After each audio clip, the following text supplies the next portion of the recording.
Craftsman Days are here at Lowe's with big savings on the tools you need. Right now, get a free select tool when you buy the Craftsman V20 2-pack battery kit. Whether it's the backyard, the bathroom, or beyond, Craftsman has the tools to help you power through and get the project done right. Because DIYing is unpredictable, but your tools shouldn't be. Shop Craftsman at Lowe's today. Valid through 6/18 while supplies last. Selection varies by location.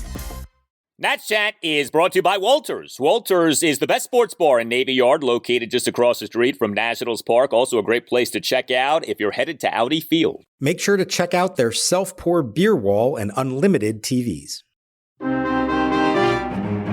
Now the set. Here's his pitch. Swing and a line drive, shallow center. Taylor coming hard. He won't get there. It drops in front of him for a base hit. Scoring from third is Victor Robles. Alex Kuhl will stop at second base. And the Nationals get a clutch 2-out hit here in the second. It's now Washington 3 and Minnesota nothing. 1-0 to Abrams. Swinging a fly ball deep right field toward the corner. Way back it goes. It is gone. The first home run in a Nationals uniform for CJ Abrams. A 3-run shot breaks it wide open. It's 8-2 Nationals. He went down and golfed a low changeup over the 23-foot fence right down the line. Right-hander ready. Now the pitch, swinging a ground ball, base hit into left field. Robles around third, being waved home. He'll score without a play. Larnach will throw it into third as Alex Kuhl pulls into second. Jamer Candelario drives in his second run of the day and team-leading 11th of the year as the Nationals reach double digits here in Minneapolis. It's now the Nationals 10 and the Twins 4, and Rocco Baldelli out of the dugout, the Twins manager on his way to the mound to make a pitching change. Hope it's 20 degrees for like the next 4 months. Yeah, they're playing well. They're swinging the bats. I mean, they're making contact, playing good defense.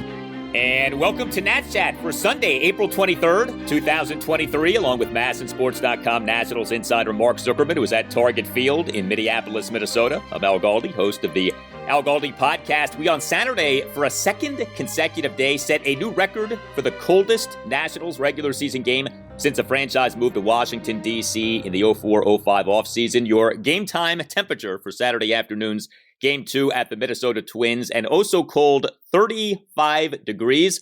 This off the game time temp for Friday night's game at the Twins being 37 degrees. But the Nats won on Friday night 3-2, and the Nats won on Saturday afternoon 10-4. The Nats now have won 2 consecutive games. This is called a winning streak, in case you have forgotten. Nats now are 7-13, and they on Sunday afternoon are going to go for the team's first sweep of a series since August 2021, if you can believe that. Mark, the Nats on Saturday afternoon, 10 runs, 15 hits, 5 walks. CJ Abrams finally homered a day after Joey Meneses finally homered. Who the heck knew that all that the Nats needed for their hitting to get hot was for it to be very cold? Well, if they're not careful here, Al, I think there's going to be some calls for the Nationals to relocate to North Dakota or back to Montreal, perhaps, and play outdoors. They are a different team. I mean, think back. It's not just these 2 games. Their other best offensive series so far this year came at Coors Field in Colorado, where it was cold. Now, maybe some other reasons for that one, but it's a little bit of a strange thing. I thought it was funny. Davey Martinez said that when it is this cold, sometimes a hitter is more motivated to barrel up the ball because the last thing you want to do when it's 35 degrees is take one off the handle, the bat. So maybe subconsciously there's some kind of extra motivation to hit well on a cold day. I don't know how to explain it except to say that this has been a long time coming, and it's been very nice to see because, look, we knew this was not a great lineup all along, but I think we felt like it had to be better than the lineup that would get shut out back-to-back days by the Orioles and have so much trouble scoring a single run. This at least looks a little bit more like what they could be when they start clicking. It is great to have you on this installment of the Nats Chat Podcast. Check out our new website, natschatpodcast.com. You can listen to previous episodes of the show. You can contact us. You can also order yourself a great-looking Nats Chat Podcast t-shirt. Again, that website, natschatpodcast.com. Also, if you would like to sponsor the podcast, we'd love to have you on board. We are accepting sponsors for individual games, specific series. You know, we can get creative with how we do, what we do for you. Email us, natschatpodcast @gmail.com. There were so many offensive standouts for the Nationals on Saturday afternoon, and yet I feel like it's appropriate to begin with a guy who only had one hit. He only went 1 for 5, but what a hit it was, and what a needed hit it was. CJ Abrams, your National starting shortstop, your number 8 batter on Saturday afternoon, 1 for 5, but the one was a 3-run home run. Yes, CJ Abrams finally has homered as a National. He and the Nats 3-run 7th, smashed a 1-out, 3-run home run to right field for an 8-2 Nats lead. The home run, Abrams' first of this regular season, his first regular season home run as a Nat period, and just his third home run over 109 Major League regular season games. It's so funny, man. Cold temperatures, and yet the Nats doing well offensively, certainly since the latter innings of Friday night. But Joey Meneses, who so desperately needed a home run, got one on Friday night. CJ Abrams, who so desperately needed a home run, gets one on Saturday afternoon. And then to provide a cherry on top of the sundae, a beautiful catch by CJ in the bottom of the ninth, a terrific over-the-shoulder catch in shallow center field for the first out. Out goes Abrams, long run, and he makes a running catch with his back to the infield.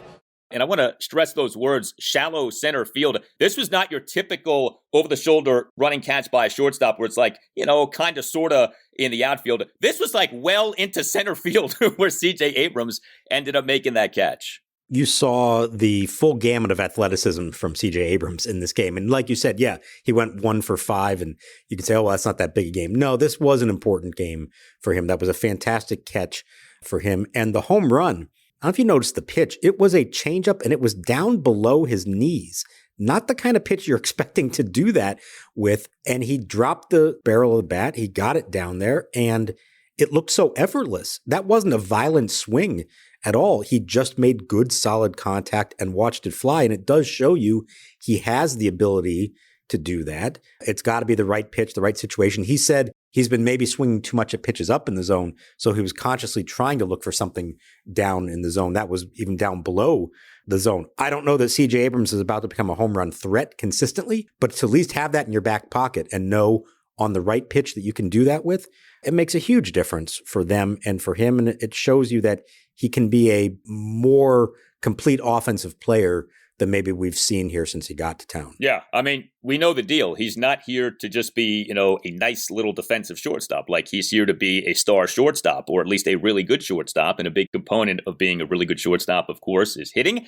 And very nice to see him get that home run on Saturday afternoon. I think in a lot of ways that was the highlight of the game, even though there were so many other big moments in the game if you're a Nats fan. Well, I mentioned Joey Meneses. He had another good game on Saturday afternoon. He actually was your first baseman for this game, a rare game in which we saw Joey Fourbags playing the one bag, and Meneses in this game as a first baseman and number 3 batter, 4 for 6 with a double, 2 RBI singles, and another single. I don't know if we're ready yet to say that Joey Meneses is heating up, but he certainly has looked pretty good these last few games. And, we did see in this game him go the opposite way. He in the top of the 4th had a 2-out opposite field single into right center field. He in the top of the 8th had a 1-out double down the left field line, despite having been down in the count at 1.12. He certainly looked like the Joey Meneses we came to know last August and September. Yeah, and he admitted that the last 2 days he's felt more like himself at the plate. Maybe just getting that first homer out of the way allows him to relax a little bit and just start swinging the bat the way that he knows how to. And home runs are great, and we know that ultimately if he's doing the right things, that's going to happen.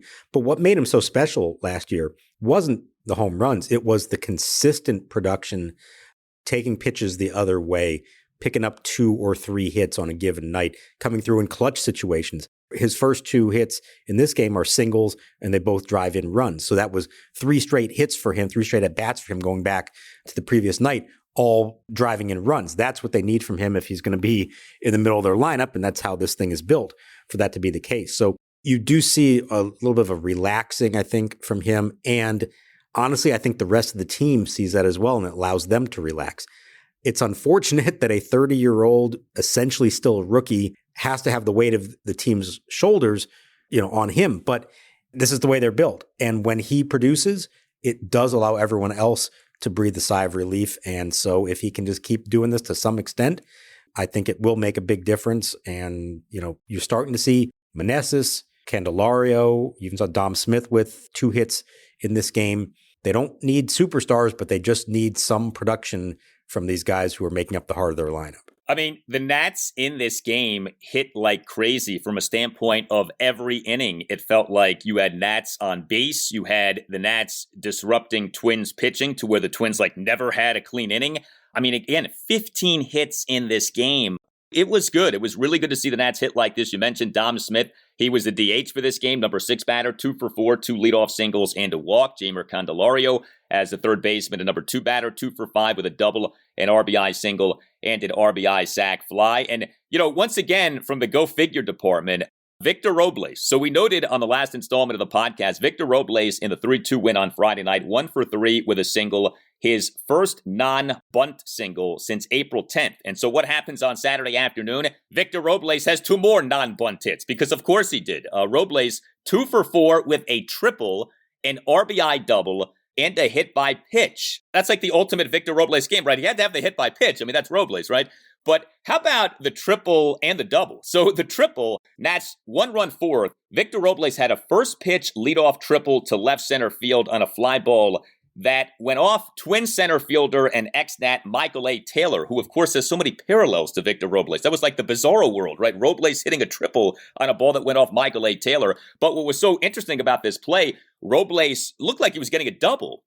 And then the Twins, for whatever reason, took forever to get the ball back into the infield. It was so odd. And so Robles, to his credit, this was a heads-up play, found his way on third base. And then the RBI double was beautiful. And that's 2-run ninth, a 2-out RBI double to the left center field gap for a 9-4 Nats lead. So good job, Victor Robles.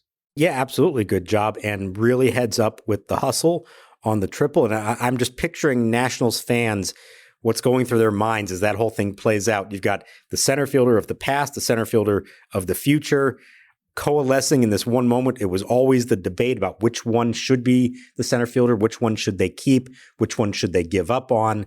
And not that one play justifies or solidifies that one was the right choice over the other. But boy, in that moment, it was hard not to say the Nats wound up with the right guy. Now, I know Victor is a long way to go, and it may even be too late for him to turn his whole career around from what he was supposed to be. But that was, for a Michael A. Taylor fan, that was a disappointing sequence from him, because number one, you kind of expect him to catch the ball to begin with because he's been so good at that. And then number two, you do not expect him to fall asleep out there. Maybe he just, knowing Victor, just assumed that's not something he would try to do. Well, Victor caught him napping and they paid the price for it. And in a different world where this is a closer game, that run may have been really, really important. This was such a good offensive game for the Nats that their leadoff batter went 0 for 3 with 3 strikeouts and still got on base 3 times. Like, that's how well things were going for the Nats. Alex Kuhl was back in there as the Nats' number 1 batter and starting left fielder. He went 0 for 3 with 3 strikeouts, but he also drew 2 walks and drew a hit by pitch. So there you go. Everything was going swimmingly for the Nats offensively. And how about this from a Twins perspective? So their starting pitcher for this game was Pablo Lopez, who was really bad. The guy who succeeded Lopez in terms of Twins pitching was a reliever named Simeon Woods Richardson. He ended up throwing 97 pitches. I don't know that I've ever seen that. A reliever in a game throwing nearly 100 pitches as Woods Richardson did on Saturday afternoon. And my favorite moment of the game, and I'm saying this sarcastically, is with 2 outs in the 9th, the Twins pitching coach comes out to the mound for a visit with Mr. Woods Richardson, who has thrown 93 pitches to this point, has a mound visit and is left in to continue. What was that conversation? Oh, okay, you think you got one more batter in you? All right, go get him. And then, of course, one more batter, he gave up the hit, and that was the end of his day. Now, he is a starter. He was just called up the other day because the Twins needed some insurance and some length, and they certainly needed him in this one. But that was bizarre. 97 pitches in 4 2/3 innings of relief. But to the Twins' credit, and, on a day when the Nats won comfortably, Davey Martinez used 4 relievers. Rocco Baldelli only used 2, and he barely had to use the second guy. So he saved his bullpen for Sunday's game. We'll see if it makes a difference come then. But if you're going to lose a game, use as few pitchers as possible, right? Yeah, I guess you certainly can look at it that way. It's just so odd. I mean, we watch so many games, so many people listening to this podcast watch so many games. I mean, think back, how many times have you ever seen a reliever in any game throw more than, say, 70 pitches, let alone 97 pitches. That was just odd to see something like that happen, but it did, and that was a credit to the Nationals. Hey, are you a law firm partner stuck on an underperforming team while the rest of the competitors are spending big and winning big? Well, unlike Mackenzie Gore, you have options. You don't have to stay on your 60-win team. Nats Chat sponsor Mason Kalfis and his team specialize in placing partners and associates at medium-sized and large law firms in Washington, D.C. and across the country. Mason Kalfis has recruiters in 6 states and has placed lawyers in more than half of the 100 largest law firms in the United States. While you may be reading doom and gloom from the legal press, many practices are red hot. Antitrust, IP litigation, white-collar litigation, finance and direct lending, and healthcare. Because you are not under a CBA or team control for 6 years. In fact, staying at a firm too long is often a recipe for being underpaid. Explore your options today with Mason Kalfis. Call Mason today at 202-486-3535. That number again, 202-486-3535. Now the set of the pitch. Swing and a drive toward the gap in left center field. That's going to get down and go to the fence. Rounding third is Riley Adams. He'll score. Robles to second makes the turn and then dives back into the bag. He lost his helmet. And it's now the Nationals 9 and the Twins 4. The Nats starting pitcher on Saturday afternoon was Chad Kuhl. He lasted for just 3 2/3 innings. Now, he only gave up 1 run. The run came in the bottom of the third on a leadoff home run by Byron Buxton to left field to cut the Nats lead to 4-1. And Kuhl actually only gave up 3 hits, the homer, a double, and a single. But he also issued 4 walks and a wild pitch. He did have 5 strikeouts. That's really good over 3 2/3 innings. But the walks and the strikeouts drove up Kuhl's pitch count to where he, over his mere 3 2/3 innings, ended up throwing 96 pitches. And check out this strikes versus balls breakdown. 49 strikes. That was it. That's all he ended up throwing versus 47 balls, a near 1-to-1 strikes to balls ratio. He only went 3 2/3 innings. So, you could say, yeah, only 1 run. You can say, yeah, 5 strikeouts. To me, this was another bad outing for Chad Kuhl. I agree. He was trying to paint it in a positive light. Davey Martinez was trying to, find some silver linings in it. Yes, he limited the damage.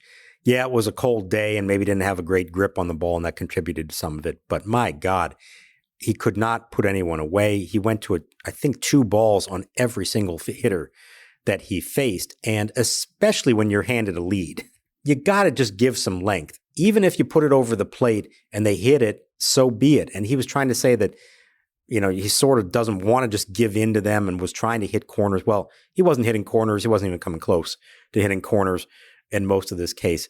And I couldn't help but think to myself watching this, what is Josiah Gray thinking sitting in the dugout? Josiah Gray has had 1 run of offensive support in his 4 starts, and that came after he had even left a game. It was in the 9th inning when they were down by a bunch. The guy has pitched fantastic and has not even come close to getting a win because his teammates have given him nothing. Chad Kuhl's teammates give him 2 runs in the first, 2 more in the second, another 1 in the 4th.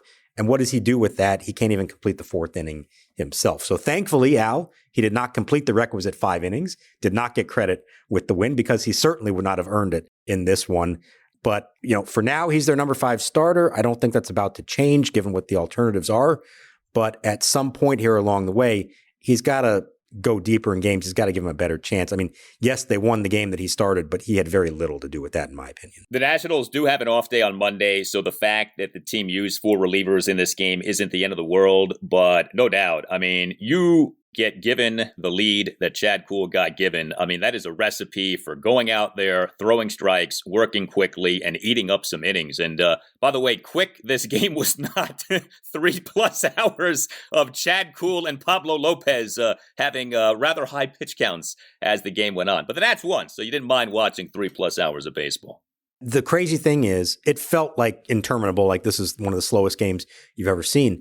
If there was no clock out there and I didn't know, and you asked me at the end how long that game take, I would have said, at least 3.5 hours, maybe 3:40. 3:09, that's their longest game of the year. You think the pitch clock is working? It absolutely is. It took what still felt like a slow game. All of a sudden, a slow game is just a little over 3 hours. That was nice to see and to experience, and hopefully we'll get back in the twos on Sunday. Yeah, 3 hours and 9 minutes. That was Tuesday last season, okay? I mean, that was just, you know, every game basically last season. That was a good game last year. Yeah, in a lot of ways it was. So with the Nats bullpen in this game on Saturday afternoon, 4 relievers combined to allow 3 runs, 2 earned in 5 1/3 innings. Mason Thompson got us going from a bullpen perspective. 1 run, which was unearned in 2 1/3 innings, 4 strikeouts. He gave up just 2 hits, both of which were singles. He threw, get this, 35 pitches. I just mentioned Chad Kuhl, strikes versus balls breakdown. Mason Thompson, 35 pitches, 27 strikes versus 8 balls. That is excellent.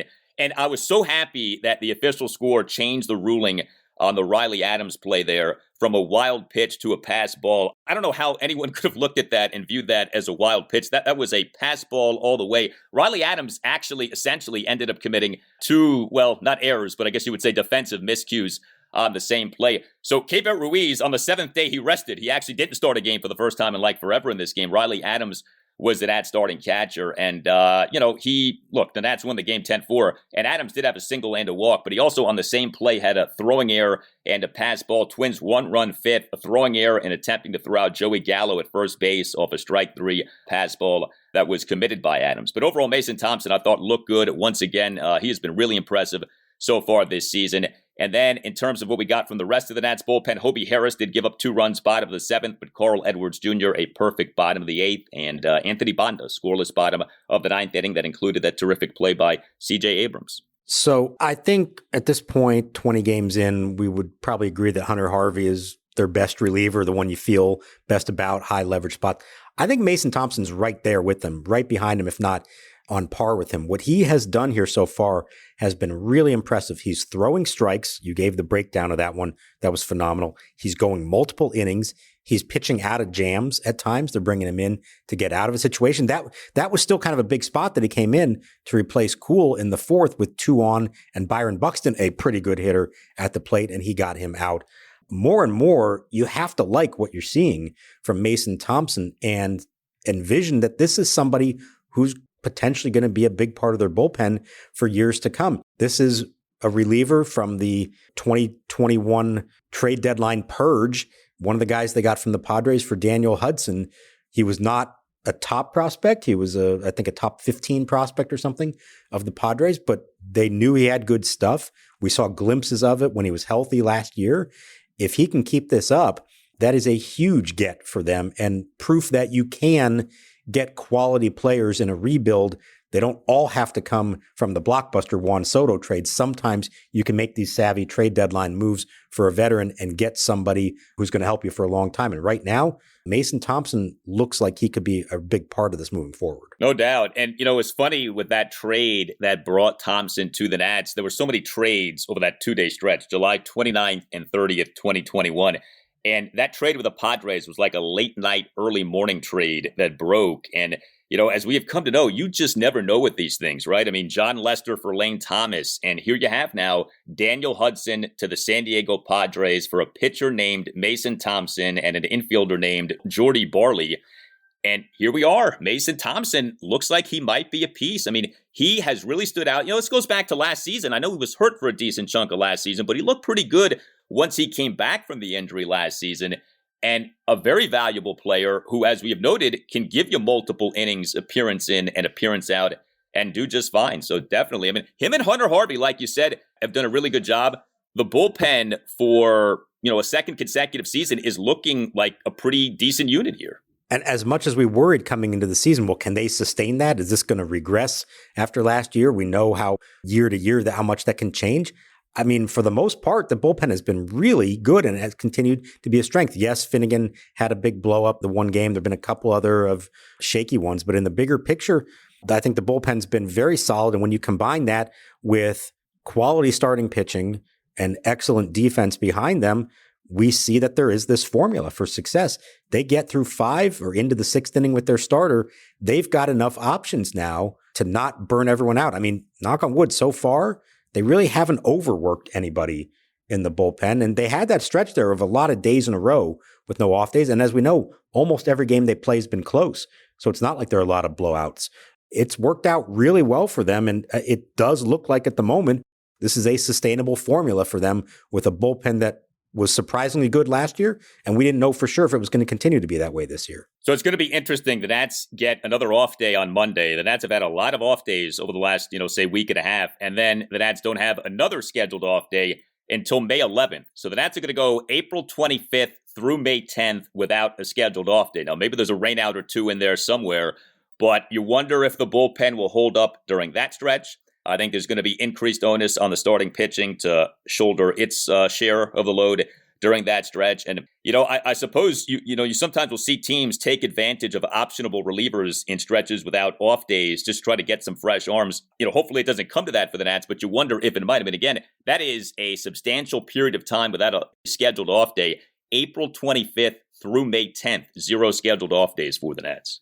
And there's a West Coast trip in there to Arizona and San Francisco. So that off day on the 11th is at the back end of that after they get home. So, yeah, that'll be interesting to see. You're right. They have not, knock on wood, had to make any roster moves for anything other than injuries so far. And they haven't had to touch the bullpen so far. Will that continue?